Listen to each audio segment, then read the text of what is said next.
ইসরায়েলকে লক্ষ্য করে রোববার ভোরে আরেক দফা মিসাইল হামলা চালিয়েছে ইরান।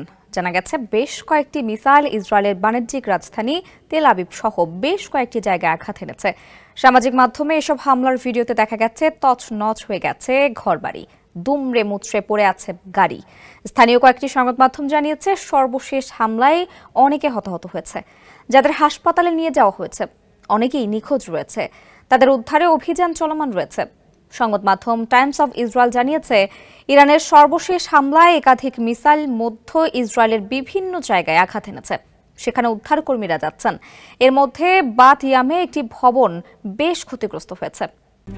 RICL TMX, যুগের পর যুগ স্থাপনা থাকে মজবুত। এছাড়া ফায়ার ও রেস্কিউ সার্ভিস জানিয়েছে রেহেবতের একটি ভবনে সরাসরি মিসাইল আঘাত এনেছে। সঙ্গে তেল আবিবে একটি অবকাঠামো এবং কিরইয়াত একরনের একটি শপিং মল মিসাইল আঘাত বা শার্পনেল আঘাত আনার তথ্য শোনা যাচ্ছে।